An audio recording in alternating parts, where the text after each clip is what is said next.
I went ahead and looked at all of the times Buffalo Bills players and coaches have been suspended, hoping that Ed Oliver's name won't end up on this list.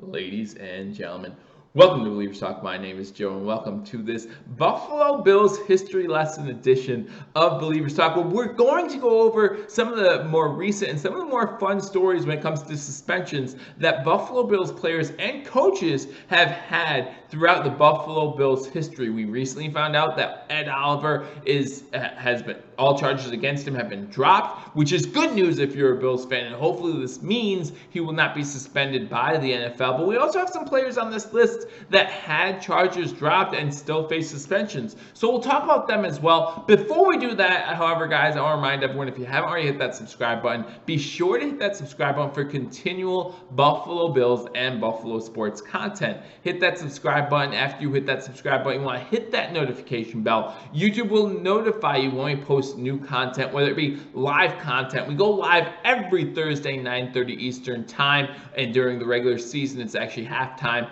of Thursday Night Football, so you want to make sure you check us out there. Join the conversation this Thursday tonight. If you're watching this right after I posted it, we're going to talk about Ed Oliver, of course. We're going to talk about some recent Buffalo Bills news. Maybe we'll talk about the wide receiving core. Maybe we'll talk about what Ed Oliver not being suspended would mean to some of the depth at defensive tackle. So we're going to talk about all of that and more. If you have questions, join me tonight at 9:30 Eastern time. Join the conversation as we go live every Thursday night. Also, guys, while you're here, hit that thumbs up button, like this video, and leave a comment. Guys, the NFL season is less than 50 days away, and it looks like to start the NFL season, the Buffalo Bills will have defensive tackle Ed Oliver. I'm looking forward to it. I hope you are too. But let's talk about the Buffalo Bills history. Let's talk about the past, okay? And we'll see some places where the NFL has still suspended players even after charges were initially dropped against said player. But let's talk about some of the names you might not know. As I look at this list of suspended Buffalo Bills players in their history, there have been 13 players that have been suspended at one point in their career or other while playing for the Buffalo Bills. But it's not just the players. There's also been a coach. There's also been a coach that's been suspended in Buffalo Bills history, and it hasn't been all that long, but we'll start with that coach because this is kind of a sad story. Now, luckily, charges were dropped in this case, so we're not sure how real these charges are, but if any information about these charges is factual, it's just a sad course of affairs. In August of 2015, Aaron Kromer, offensive line coach, was suspended 6 games because there were allegations against him that he had actually beat up some teenagers who were spreading graffiti outside his Buffalo home or somewhere like that. He was outside and he saw these teenagers putting graffiti on these buildings, and he went over there, and according to the allegations, he started fighting with these teenagers, including punching a teenager several times. Now, these charges were dropped. However, he did serve a 6-game suspension by the NFL. So that's the one time in Buffalo Bills history a coach has suffered through a suspension. So if you remember that, leave a comment. What did you think about that story? What parts do you remember that were factual, and what parts did you hear were just made up? Obviously, he would be facing jail time if you were talking about beating up minors. That did not happen here. Again, charges were dropped, luckily. So hopefully, that's just a one-off of his not only NFL career, but of his life, and his personal life is getting along just fine at this point. So let's talk about some players. Most of these you probably won't know their names, you won't remember them, but they did serve suspension. Substance abuse, most of them.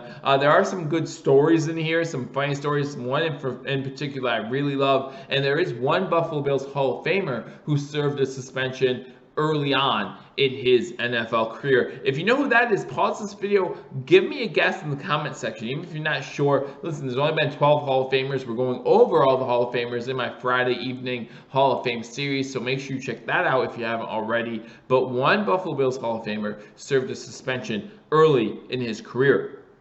So as I said, a lot of these suspensions, I think out of the 13 suspensions, 9 or 10 of these have to do with substance abuse. And we're talking about, and even though there's 13 players, there have been a few players that have been suspended multiple times while playing for the Buffalo Bills. And that includes the first guy, a guy that many Buffalo Bills fans are not a fan of, and that's Marcell Dareus. Marcell Dareus still plays in the NFL, but while with Buffalo, in 2016, he actually served 2 suspensions in the same year. So in the NFL substance abuse policy, it says that in your first offense, you have to have a 4-game suspension. In the second offense, you get 10-game suspension, and then that third offense means you're banned for a year, or if the NFL deems necessary, more than a year, as we've seen in Josh Gordon's case. So Marcell Dareus actually did just that in 2016. He actually suffered 2 suspensions because he failed 2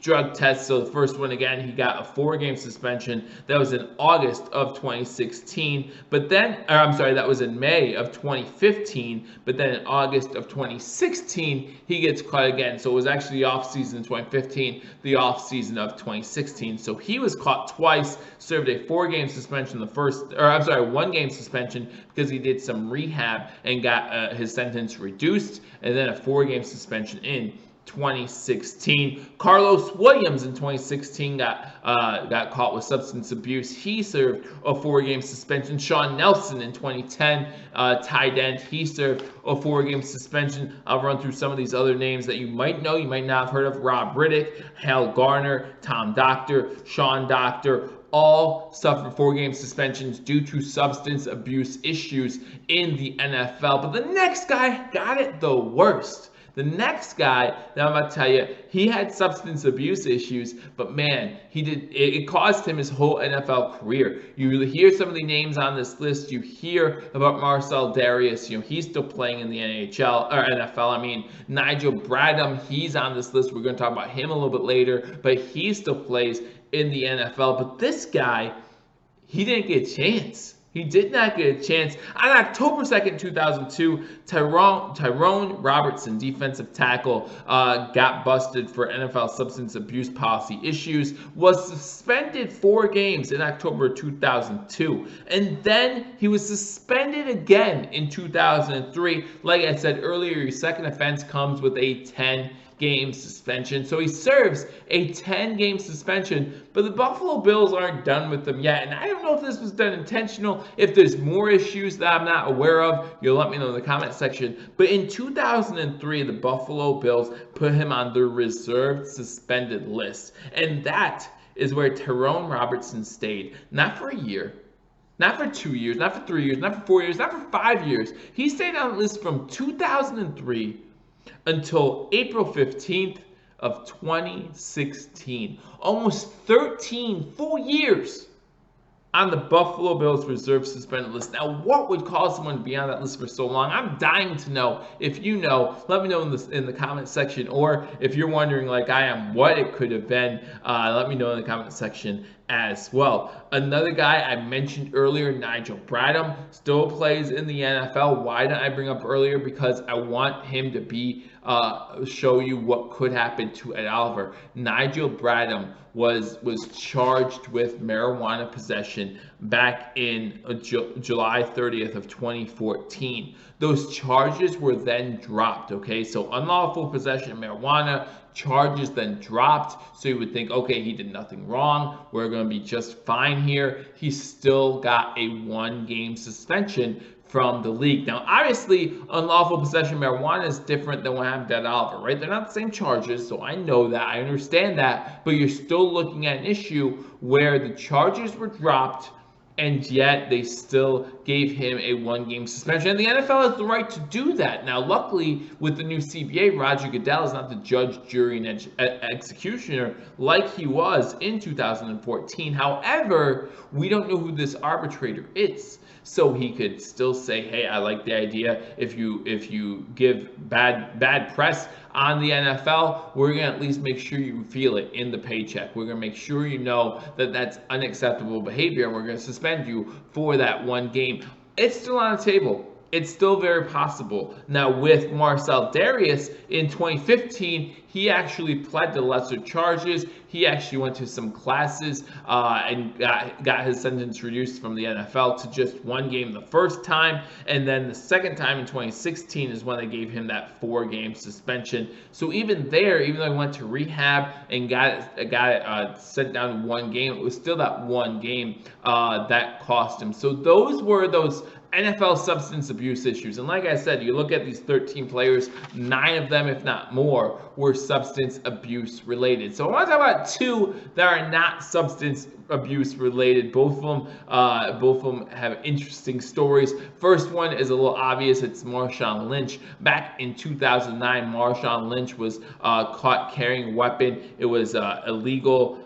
He pled guilty to illegal gun possession, which obviously violated the NFL's personal conduct policy. So the NFL suspended him for 3 games. This was not the first, nor would it be the last time Marshawn Lynch had issues with the law. But in this scenario, it cost him 3 games. Listen, after he left Buffalo, the remarks he made about the city of Buffalo, I will never be a fan of Marshawn Lynch. I know some of you are, and that's fine. But what he said about the city of Buffalo, I just can't get behind. So I'll never be a fan of him. So him serving this 3-game suspension, he could have served a 5-year suspension, in my opinion. But the one I love, and I'll have an issue saying this guy's name, but I think a lot of you will remember the story. So it was September of 2015. We pick up a player from the New Jersey Jets, right? So everything's looking good. He's now with the Buffalo Bills. And then the NFL comes calling and says, hey, remember that guy you just picked up from the Jets? Yeah, we're going to have to suspend him 4 games.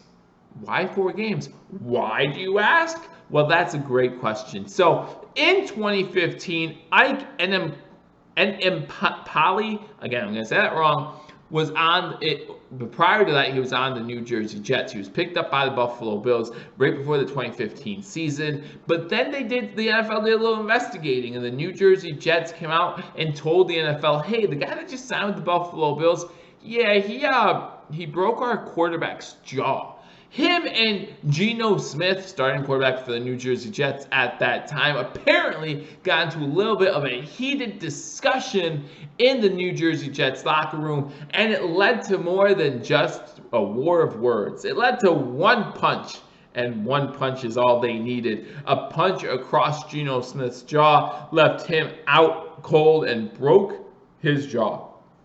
So obviously the NFL has to say, you know what, I don't think we should let players in the locker room and let them think it's okay to break other players' jaw. So they had to suspend Ike and Empali for 4 games. Small price to pay. And listen, if you're going to tell me about some locker room issues, where else would it be but in a Jets locker room? But then I do want to talk about one guy. One guy who currently has a gold jacket. For many of you, he is your favorite Buffalo Bill of all time. We're talking about NFL sack leader Bruce Smith. Again, I don't know if you guys remember, Bruce Smith got suspended. Could have actually gotten suspended twice in his NFL career. Ended up not getting suspended later on in his career. But in 1988, the date was September 3rd, 1988. Bruce Smith failed a drug test. Probably multiple, and he got a 4-game suspension for violating the NFL substance abuse policy. So even Bruce Smith, you can have him do the greatest, right? You can have him do the greatest. We know the stories about Chris Carter's issues in his past when he first came into the NFL, and we see it here with Bruce Smith. So you can have run-ins with the law early in your career and still have a Pro Bowl or a Hall of Fame type caliber season or career. So hopefully that's what happens here with Ed Oliver. Hopefully we don't see any suspensions. Hopefully he still learned his lesson. Listen, there's always things that you can learn.